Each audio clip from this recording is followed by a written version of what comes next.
said with the national chart, we're also seeing a downward trend in Tennessee cases as well. Again, we're not quite sure what that is due to, but it's relief and nice to see.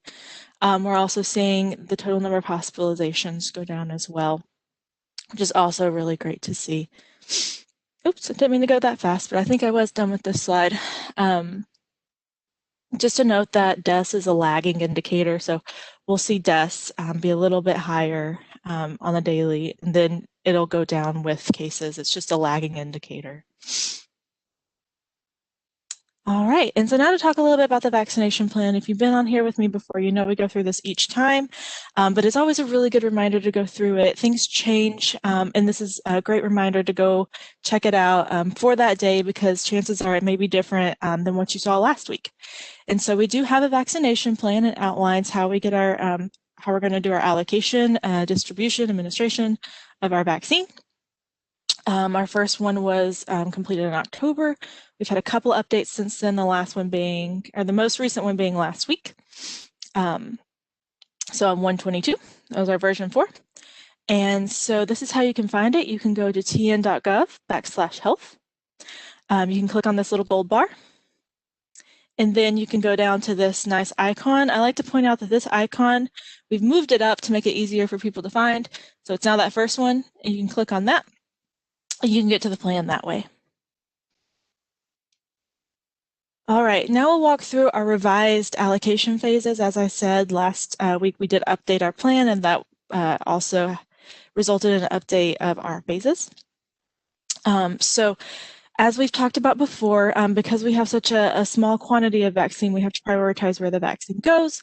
And we currently are basing that on individuals who have the highest risk of long-lasting illness or highest impact of illness, and then those that are have the most exposure risk. And so looking at our phase 1A1, that's inpatient and other high exposure healthcare workers, that's the phase that everyone's in. And a lot of our counties have already fulfilled this phase as far as the inpatient and other high exposure healthcare workers. This also includes our residents and staff of long-term care facilities, which we are vaccinated through the CDC long-term care facility federal pharmacy partnership. And so that's where Walgreens and CVS are going into our long-term care facilities to vaccinate the staff and residents. For those facilities that did not sign up through the federal partnership, we also have independent pharmacies in Tennessee that are going in and vaccinating as well. This includes those age 18 or older who are unable to live independently and first responders. Moving to 1A2, this includes all other healthcare workers and funeral and mortuary workers or death care workers. And then all of our counties are in 1A1 and 1A2. Some of our counties are in 1B, but not all of them. This is K through 12 and childcare staff, and then first responders, operations personnel. So these are individuals who do like the call center whenever emergency calls come in. Dispatch, that's what it's called. Sorry about that. So individuals that are critical to the operations of first responders. And so at this point, I'm actually going to pop up to our age-based criteria before we go on. We also have this concurrent age-based criteria that we're working with. So currently, the majority of our counties are in the 75 plus. So any individual that's age 75 or older can receive vaccine in that county.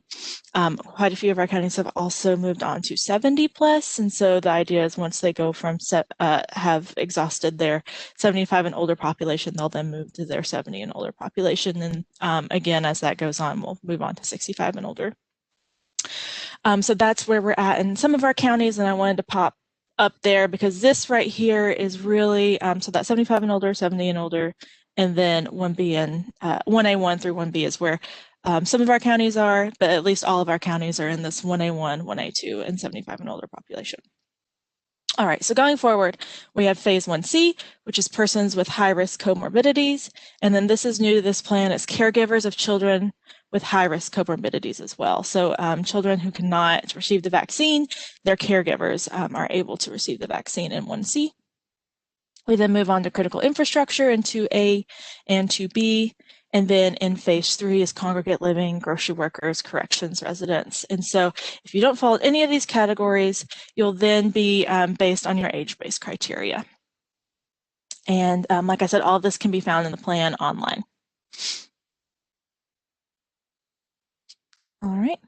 Let's talk a little bit about how we're getting these vaccines out to the public. So how are we vaccinating our residents? So in December, we had about 382,000 doses received in Tennessee. These went to hospitals to get that 1A1 population. It went to health departments. It also, a good chunk of that went to our federal long-term care facility partnership to get those long-term care facility staff and residents vaccinated. Moving into this month, we've had, so that was a big initial bolus to get the vaccine out. We won't have that much vaccine for a little while going forward. We're now in a more routine allocation cadence and not quite as much as that big bolus that we saw in December. So in January so far, we've received over 184,000 doses. These have gone to health departments, hospitals, independent pharmacies that have served the long-term care facilities, the federal long-term care facility partnerships. And then we've also been able to get vaccines out to independent pharmacies for the population, so outside of long-term care facilities. Again, within the county, they have to follow the phasing that the county is in. And then we've also gotten it to some safety net providers in low SES and high, so social economic status and high social vulnerability index counties. In February, of course, it's all dependent upon allocation. So everything from January forward is highly dependent upon our allocation that we get from the federal government. But we do know that the Federal Pharmacy Partnership is going to open up in February. And what this looks like is CDC will find one retail pharmacy chain within a state, and they will take federal allocations of vaccine and give to that pharmacy. And so that actually is starting in February in Tennessee, across the United States, sorry, not just in Tennessee. So that actually doesn't come out of Tennessee's allocation, it comes out of a federal allocation. We also are starting a partnership with Walmart Pharmacies this coming week, where we have, I think, 20 pharmacies across the state that will be receiving, Walmart pharmacies across the state that will be receiving vaccine. And again, we prioritize those counties that have a high social vulnerability index. Again, in February, they're going to be in health departments, safety net providers, independent pharmacies, and hospitals. And then moving even farther forward, sorry, that was a lot in one sentence, we'll be looking into March. And again, this is highly dependent on what our vaccine allocation looks like, but we'll look into other statewide collaborations. We'll definitely have the Federal Pharmacy Partnership continuing on. We'll have our safety net providers, independent pharmacies, potentially medical clinics, health departments, and hospitals. All right. To give you a little bit of an update on vaccine data in Tennessee, from Tennis, so these are specifically doses that have been reported into Tennis. We've administered 578,954 doses, which is fantastic. Over 500,000 doses have been administered in Tennessee.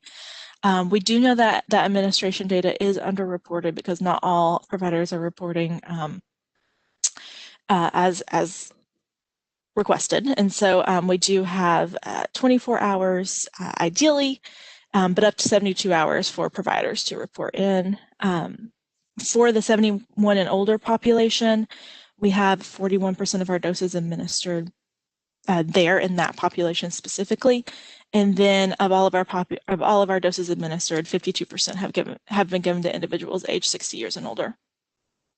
And then of all of those doses given, we have 153,706 individuals who are fully immunized. So they've had their first and second dose spaced appropriately.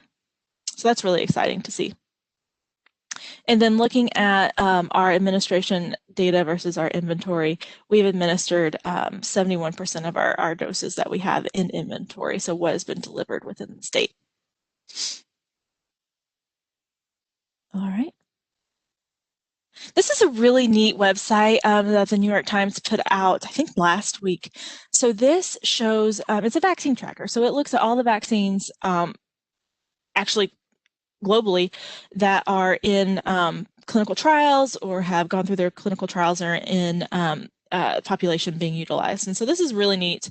It shows the developer, the manufacturer, what the platform is, what the vaccine platform is, how it works, what phase they're in, and what status they're in different countries. So this is really nice. I would highly recommend you check it out. The link is here. And we can actually, let's see. Oh, I can't do it now, but perhaps in our question and answer section, I can either pull this out and put it there, but we'll also have our slides posted so you can pick it up there. You can probably also just Google New York Times coronavirus vaccine tracker. That's really how I find all my data. So that's a great place to look as well. They did a really lovely job putting all of this together. It's not just this, there's more information. There's information on the different platforms and how they actually work. So I would highly recommend you check it out. Great resource. Good job, New York Times. All right. And if you want to continue following our progress in Tennessee, I went over this dashboard a couple of weeks ago, and perhaps I can go through it again when we get to the question and answer session. If that's something you want to hear, shout it out in the Q&A box, and I will walk through it. But this is our dashboard. And so previously it was updated every Tuesday and Friday, and it's now being updated daily, which is really exciting. And this is, it's being updated every day, Central Time, 4 o'clock, as well as our aggregate data sets and and the dashboard. Sorry, lost my train of thought there. So this is a great resource to have, and I can walk through it if you're interested. Just let me know. I will highlight really quick, even if we don't go through it, that there are some tabs up here that you can click through. We have our summary page, which is what you're seeing right now. We also, if you click on it, have a first dose map, and you click on it, have a second dose map. Importantly, those may be changing soon. We may be adding an additional map on there as well. And then you can also go to CDC's website. It's called their data tracker. So you can Google CDC COVID-19 data tracker, and it'll show you case data. It'll show you also vaccination data. And so this is where this map is pulled. You can see how many doses have been administered per population, and then administration versus doses delivered. Lots of good information there. And so, like I said, you can just Google COVID-19 data tracker, CDC, but also we have a link right there. All right, so that's the end of the slides I have. So we will happily take questions. I'm going to just exit out of this so I can see those questions. All right. If you've been on a call with me before, you know I have a hard time navigating these panes. So give me just a second so I can pull it up.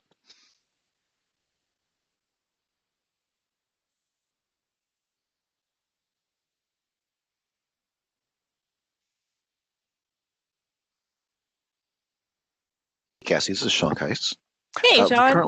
We currently only have one single question, and I'll read it to you. It is, how does a county determine when an age group has been adequately vaccinated in order to move on to the next group? That's a great question. And Sean, I'm going to check and see if Jenny is on the line and let her answer this question if she is. She is. Yeah. Hi, Kathy. I'm on.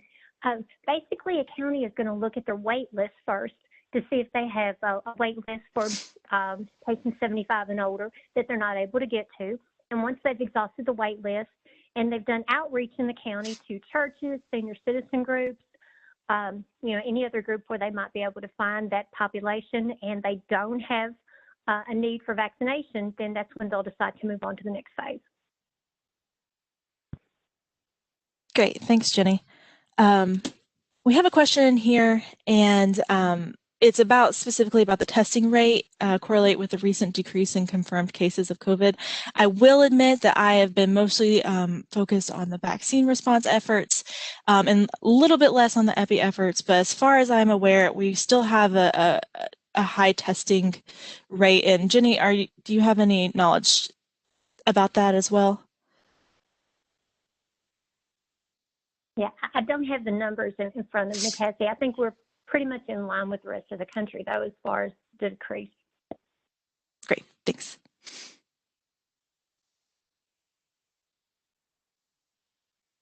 We also have two follow-up questions to our first question. One is, how long does it take when we look at moving on to the next group? And also there's a specific one about Davidson County, about why they seem to be further behind than some of the surrounding counties. Sure. So all of this will depend upon, it is very county specific. And so it depends on the uptake rate within the county. So how many individuals actually want the vaccine. It also depends upon the number of individuals who are 75 years and older within the county. And it also depends upon, because the vaccine isn't just going to those who are 75 years and older, it's going to our healthcare population at the same time. So it also depends upon the healthcare population within the county as well. So all those things factor into how quickly we are able, and vaccine supply. That's our main issue, is vaccine supply. So all of that really factors into how quickly we go through these phases, and that's really county dependent.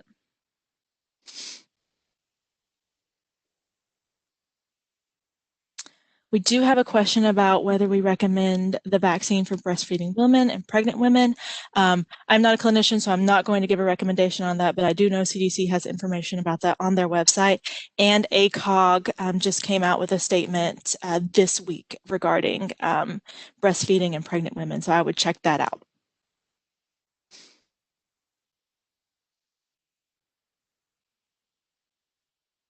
So I have a question about tracking data for monoclonal antibody treatments. Again, it's a little bit out of my area of expertise, but I do know we are tracking that data. Another question about our counties depleting vaccine or holding it back. We are using vaccine as it comes in. We're not holding any vaccine back, because we do at this time expect to be getting second doses matching our first doses. So we're not holding any back for second doses. We are moving it as it comes into our facilities.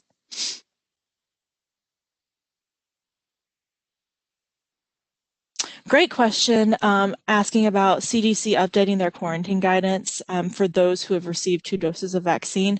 We're still awaiting that guidance change as well. I'm not sure how quickly CDC will be releasing that information, but as of current, it's still that if you have received 2 doses of vaccine, you'll still quarantine if you're exposed, as if you were not vaccinated, but we do expect pending update to that, those guidelines. Question about the residency of a person within the county. So we highly, highly recommend that someone either work or live in the county where they receive the vaccine, because these are the number of doses that goes to each county is based on county population. So the county's allocation is directly correlated to their population. So we highly, highly recommend that a person receive the vaccine in the county they live in or work in.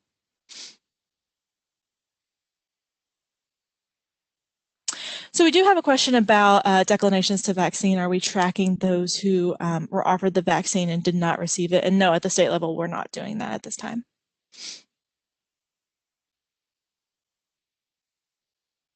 We have a question about mass vaccination centers in anticipation for more ample supplies. As of right now, because of our given supply, we don't have any plans for mass vaccination centers at this point in time, given our vaccine supply. Going forward, we may, but we're not to that point yet. Sean, did you have anything additional to add to that one? I'm sorry, I do not, though. Thank you. Sure. We have a question about how many patients are being vaccinated daily in Davidson County. That's a great question, and actually, I am going to, give me 1 second, and I am going to show you where to find those data. So let me share my screen.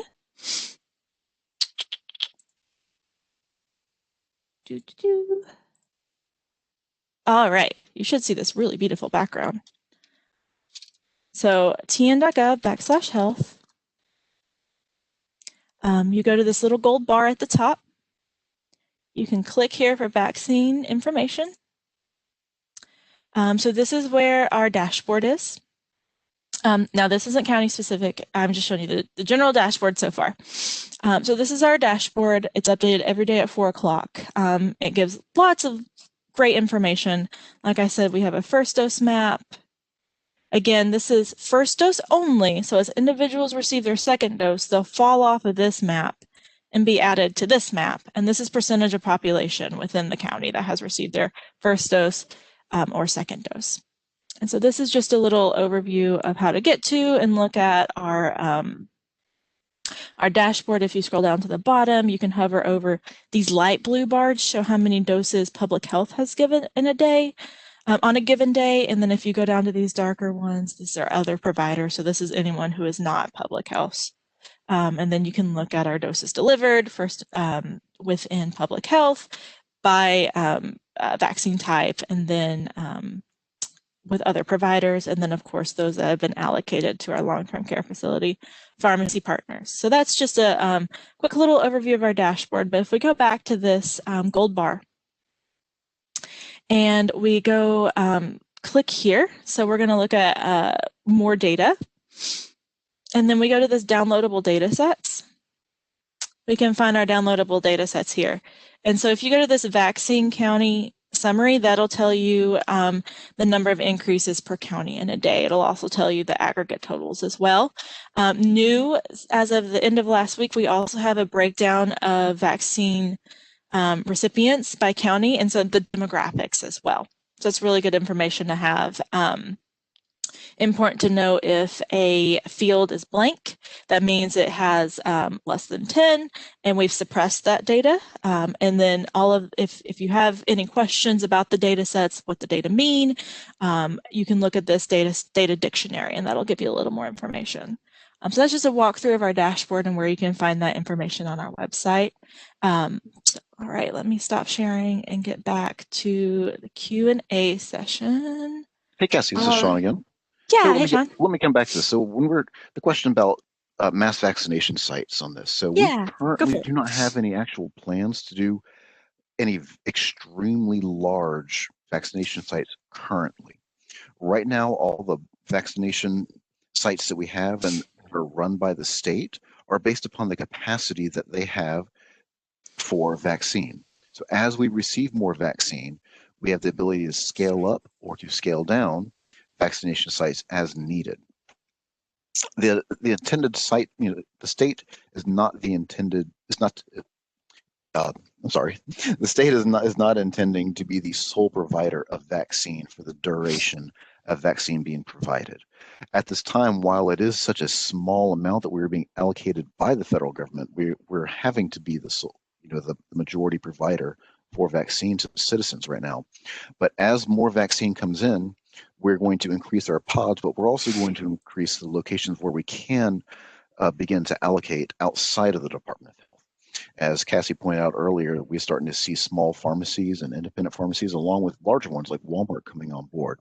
So as more vaccines available, more locations, including outside of the state, will be available. Great, thank you, Sean. Let's see here. We have a question about facilities that are on the border. We know that Tennessee borders a lot of states. We are tied for the top of the number of states we border. And asking that, say, your clinic or your practice sees patients from out of state and whether you can vaccinate them.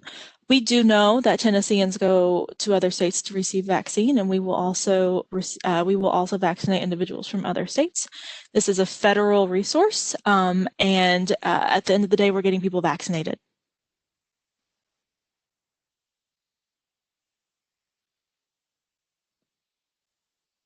I have a question about if there are any problems donating plasma after getting vaccinated. I actually don't know the answer to that. Jenny, do you have any idea on that one? Yeah, no, I've not heard that question come up. I'll try to research it for next week. Great, thanks, Jenny.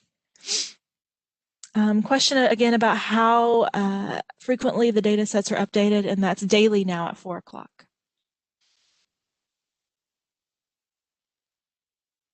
Question about if the state is holding on to vaccines and not distributing in the counties, or are all vials shipped to the state passed on to counties each week? We do send our allocations out to the counties each week.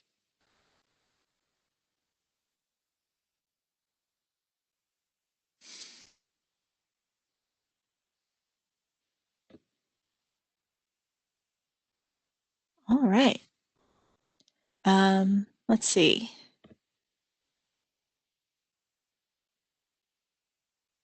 Great question here. How much notice do you anticipate giving providers who are enrolled in the as pandemic providers? How much notice do we plan to give them before sending them vaccine? And so that's a really great question. It varies on how well in advance we know about our allocation. But at the very minimum, it's 24 hours because you will get an email from CDC with shipping information. But we also provide training materials and things like that in advance of receiving the vaccine. All right, just waiting on additional questions to come in. Oh, just kidding, I have to scroll down. Question about what changes are happening in February as to vaccination sites and availability. That's a really great question, and that depends upon we actually don't have visibility yet on what our allocations are for February from CDC. So if they remain the same as what we're having right now, it will remain the same as to what facilities we have currently. And so again, those are independent pharmacies, safety net providers, hospitals, and health departments. We do know, however, that the big change that's happening is the federal pharmacy partnership, where CDC allocates to a retail pharmacy within states. Question I do see is if we get to choose that federal partner. No, CDC will choose the federal partner that's within Tennessee.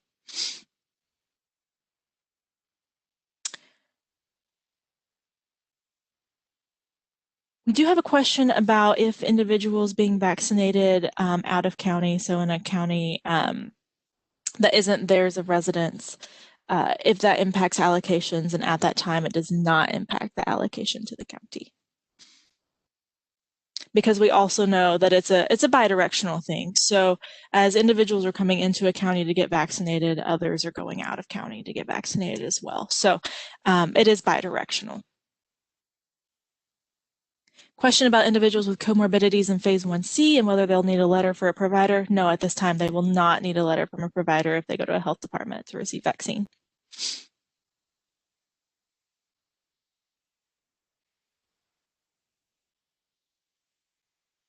So a question about how a provider who can give vaccines, how can they learn about becoming a site that can administer COVID-19 vaccine? That's a great information or a great question.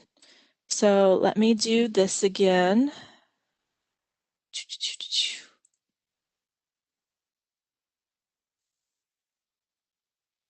All right, so we're back on the TDH website. So we go back to the gold bar again. Go to the vaccine information. Vaccine information for healthcare providers. And then if you scroll down, we've starred it. So hopefully it's easier to find. This is where you can register to become a COVID-19 pandemic vaccinating provider. So a couple of important notes about this. It does take a little while to become a vaccinating provider. As you onboard, we have literally thousands of the providers that have sent in applications. So we're working through those, and we actually we do prioritize how we work through them. For instance, right now we're getting vaccine out to safety net providers, so we're prioritizing the onboarding of safety net providers. So if you do register, it may take a little while, a few days, maybe a week, before you hear back from the state, and that information will be given to you in an email once you hit submit on that application. I say application, it's not really an application, it's just a registration form. There's an overview of it, there's provider FAQs, and then there's good information because this is a federal program. The provider agreement, which is really what this registration form is, it's the CDC provider agreement. It's a federal form, so CDC has good information about that as well. So let's stop sharing so I can go back to questions.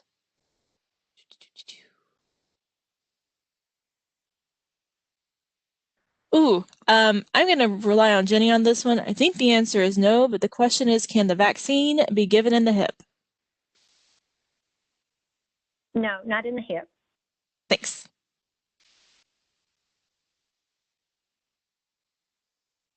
Oh, clarification on the previous question. If someone is licensed to be a vaccinator, specifically, how can they help? So if we already have a vaccination site. Great question. We have something called the Volunteer Mobilizer. Like I said, I find all of my information by Googling. So if you just put it, if you Google Tennessee Volunteer Mobilizer or Tennessee Medical Reserve Corps, MRC, you can find that sign-up list. I think it's one of the first few that pop up. And we take both clinicians, so those who have a healthcare background, and then also those who don't. We also need individuals who can't vaccinate as well. Everything is helpful and important, and so we'll take signups from anyone, and we really appreciate that. Hey, Cassie, I want to comment on that one also.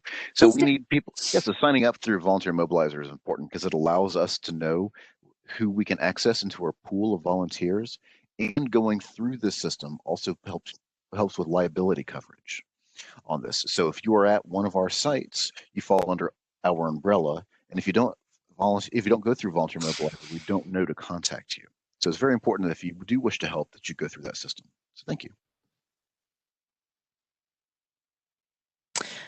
So we have a question asking again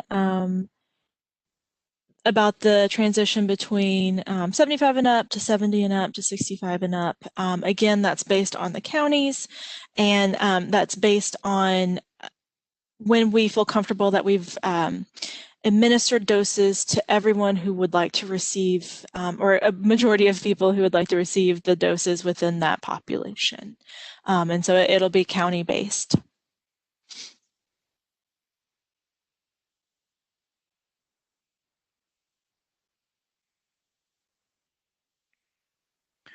All right, so I see that there's a question about vaccinating at a convention center. Is that federal or is that us? I'm assuming the convention center you're talking about is in Davidson County, so the Music City Center. Currently, the Music City Center is one of the locations that Davidson County is vaccinating at. So that is not being set up as a federal center. That is being set up by the county itself, and they're trying. That's one of the locations they chose because it's easy to scale up as need be, because since Davidson County has a very large population. So a lot of our pod sites that we have are made so that we can increase as we get our allocation increased. And Music City Center is one of such sites. Thank you. All right, we have another question about guidance for facilities who have vaccines that are about to expire. So as we know, these vaccines have a decently short shelf life due to temperature. So Pfizer can be held at ultra cold temperatures for 6 months, but it's less in the freezer and less in the refrigerator. Same for Moderna. They can be in the freezer for a while, but it's 30 days in the refrigerator. It's 5 days in the refrigerator for Pfizer. And so the question is, what can facilities do if they're getting to the end of that shelf life within probably the refrigeration phase? So it's a really great question. So we highly recommend hospitals reach out into their community and identify individuals who are in phase in that county and vaccinate individuals that way. If they are not able to do that, we recommend they reach out to their health department, their local health department.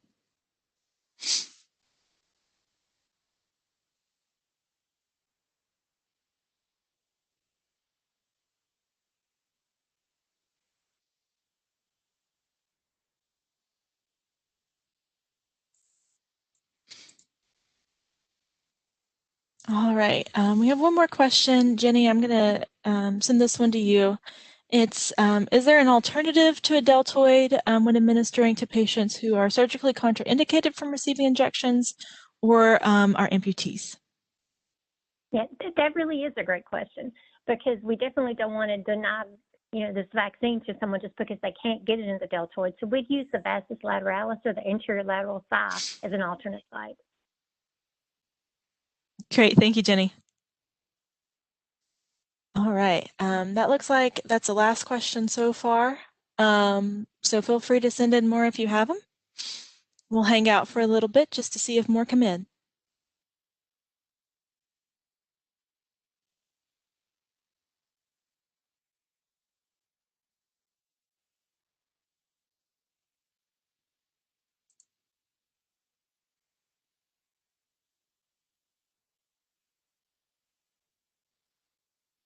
So we have a question specifically about an email address for employer-based questions. Not 100% sure what that means, but the best email address if you do have questions would be to, I'm going to put it in the chat.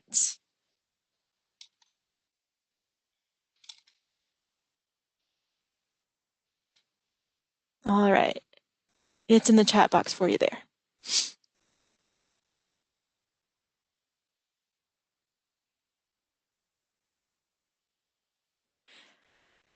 Yes, so providers can receive reimbursement for vaccine administration. I don't specifically know the actual amount for it. I don't know, Jenny, if you do, but providers can receive reimbursement for vaccine administration from insurance. However, at no point should a patient be charged if they cannot afford that.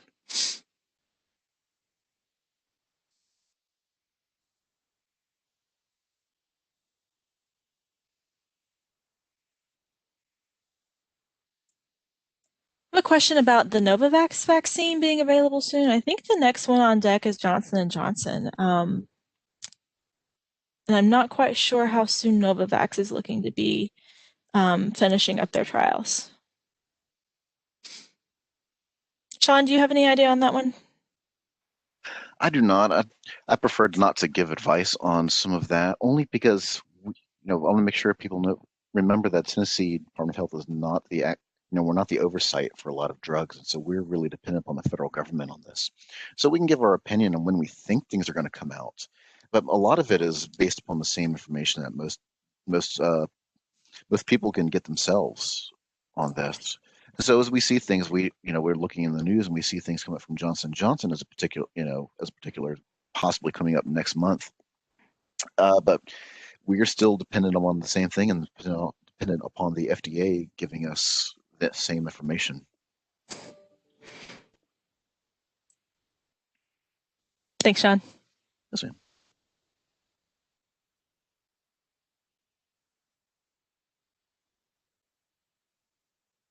We have a question about an older adult is living with their children in Tennessee, but the older adult doesn't necessarily live in Tennessee. They're just currently here now.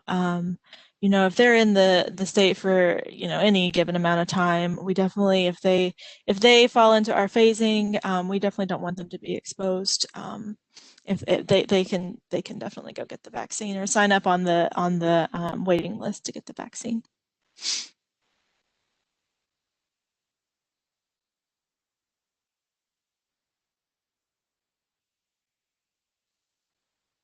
Oh, I forget to scroll. Sorry, y'all. All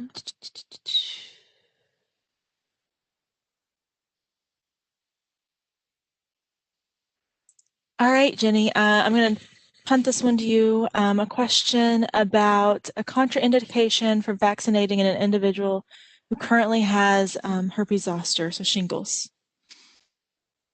Right. Well, right now, there is no contraindication for that that's listed in the CDC interim guidelines. So I would say that that's not a contraindication, although the person may elect to wait. Great, thanks, Jenny.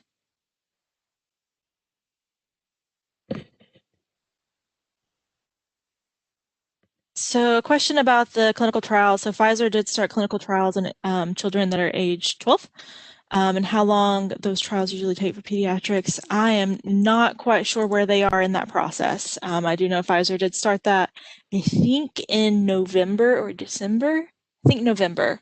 I'm not sure how far along they are in that process.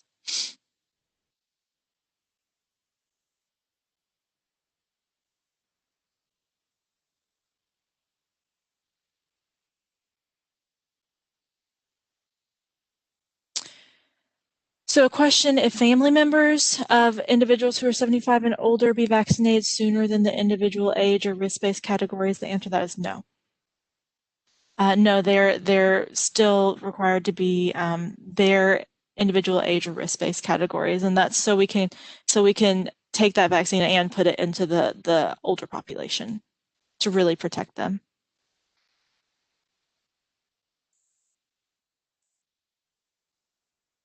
All right, Jenny, I'm going to give you this question.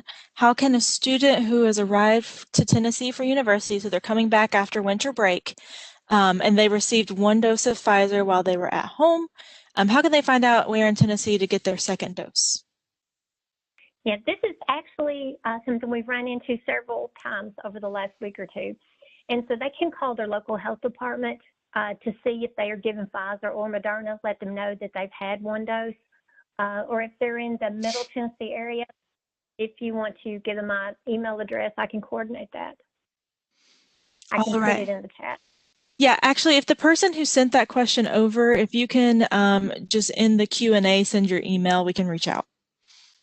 Yeah.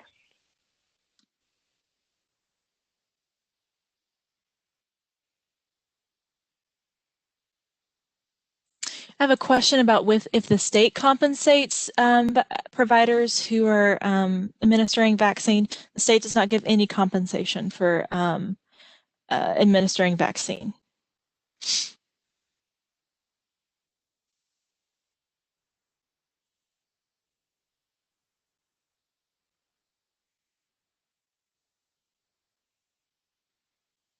A question about if the federal partnership, which begins in February, so again, this is where CDC identifies a retail pharmacy partner, and they will be giving a federal allocation directly to that pharmacy if that affects our state allocation. So yes and no, right? So they're not taking any vaccine from Tennessee to give to that. So we won't lose numbers in our vaccine allocation. But I mean, any doses that are given to them, of course, come out of the total sum of the available doses to allocate. So that just means we're not getting extra. But no, we're not going to have any doses taken away from us from our current allocation. All right, Jenny, another one for you. Is there a contraindication for Moderna or Pfizer with individuals who have a history of Guillain-Barré? I am looking in the CDC clinical considerations right now. Perfect. We'll circle back to it. Okay, I mean, I can read it to you. I have it pulled up. Okay, perfect. And this is to date, no cases of Guillain-Barré have been reported following vaccination among participants in the Pfizer or Moderna vaccine clinical trials. With few exceptions, ACIP's general best practice guidelines for immunization does not include a history of GBS as a contraindication or precaution to vaccination. Persons with a history of GBS may receive a mRNA COVID vaccine unless they have a contraindication to vaccination. Any occurrence of GBS following mRNA COVID-19 vaccination should be reported to VAERS. There we are. Perfect, thanks.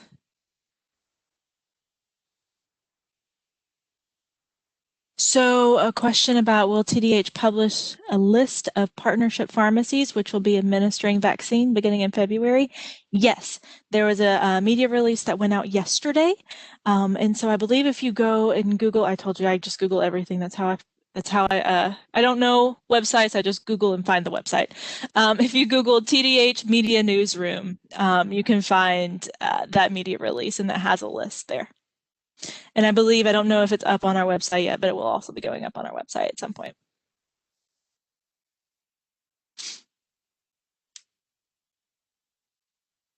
All right, that is the end of the questions we have currently. So going to sit here for a few seconds, see if we get some more.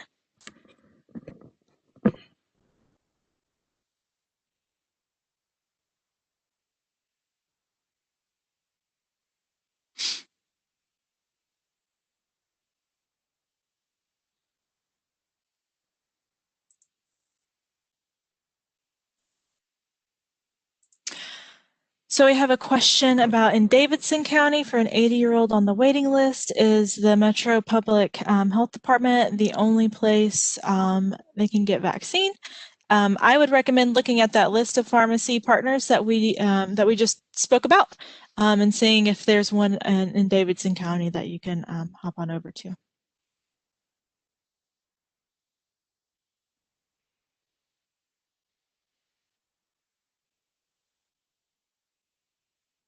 And by hop on over to, I said that, but I really mean contact. I would definitely call, or the pharmacy, any pharmacy across the state that is listed of having vaccine before going.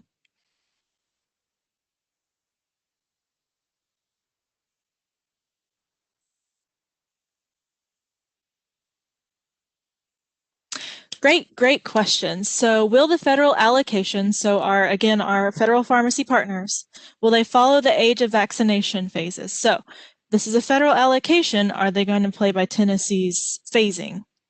Great question. We're still learning about that, to be honest with you. This is a question we have for the federal government as well. So we'll let you know when we find out more. From the talk, we think potentially yes, in a roundabout way. But as we learn more, we will let you know.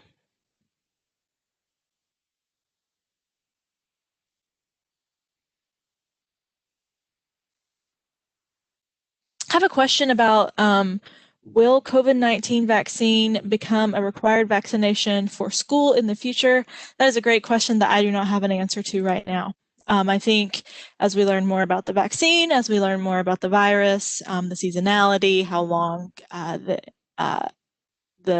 immunity lasts from the vaccine, what the waning immunity looks like, that's a great question that we just don't have an answer to right now.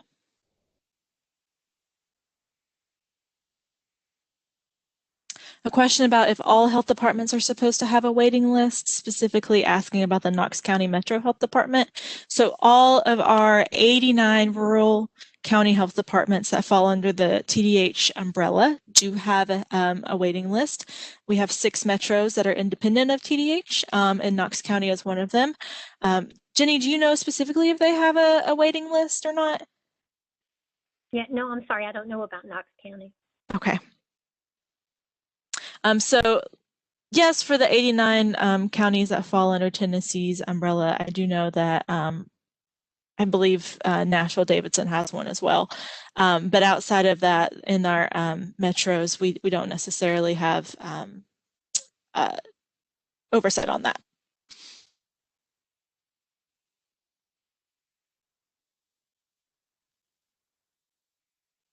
All right, I'm going to pause a minute to see if any more questions come in.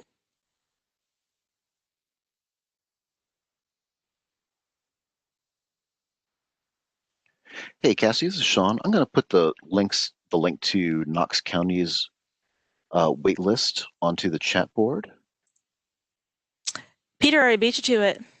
Oh, we did? All right. Yeah, So you did. fortunately, though, right now it is currently closed because they do not have any vaccine on hand. Gotcha. So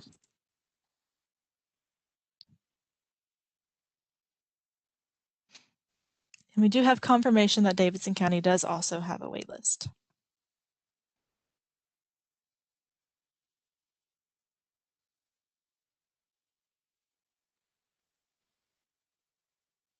All right, pausing to look for additional questions.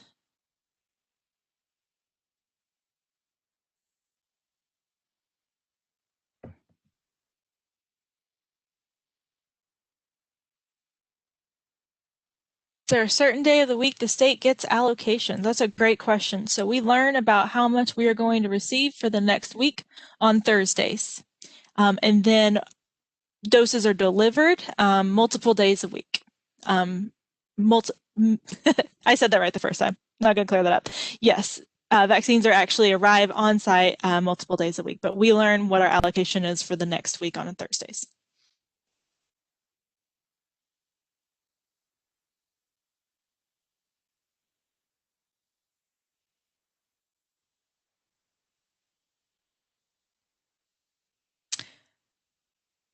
We do have a question about Metro's vaccination clinics and when they're vaccinating and why they do it at the frequency they are. And I don't necessarily have an answer to that other than I would say vaccine supply.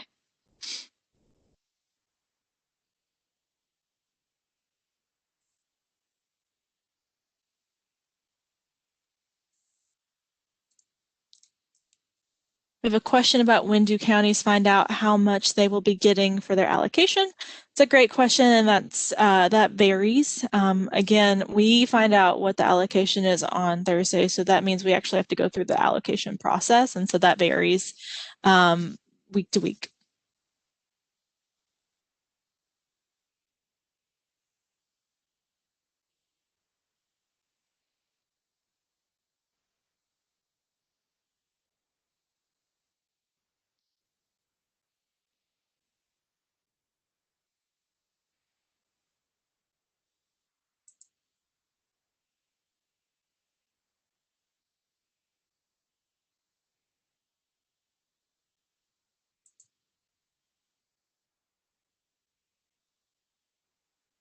We have the same question about when do partnership pharmacies learn what their allocations will be. Again, that will vary depending on the week and what that allocation process looks like that week.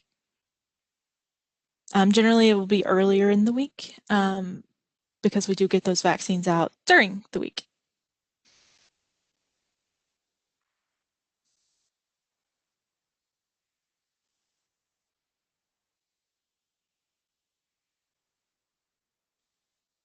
All right, pausing to see if any more questions pop in.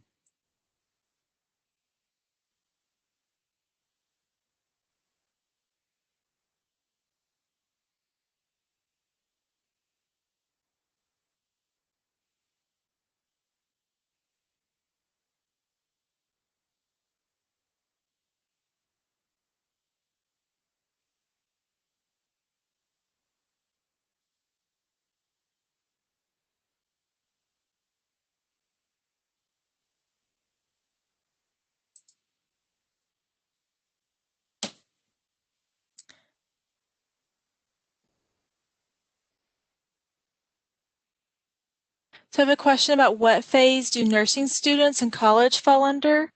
So if they have direct patient contact, then they will be phase 1A2. Unless they're actually in a hospital, then they'll be phase 1A1. So they're eligible in any county to receive vaccine.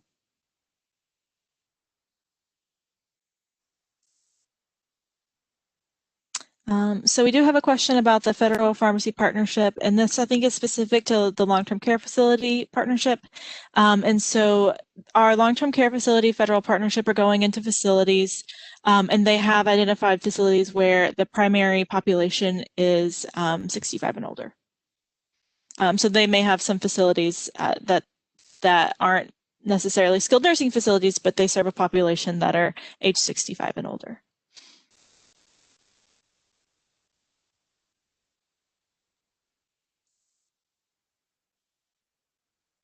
Great. All right, we have 2 minutes left. Any additional questions?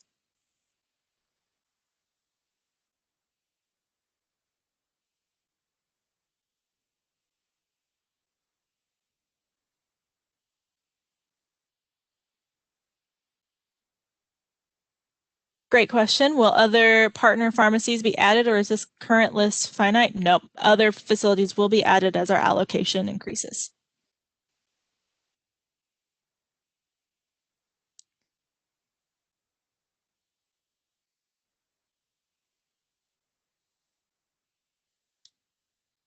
All right. Any additional questions? Sure thing.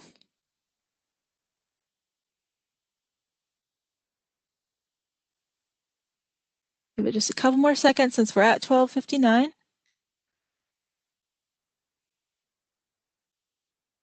All right. Seeing nothing else, we'll wrap up the call for this week. Thank you all so much for joining, and I'm excited to see you all next week. Thanks, everyone.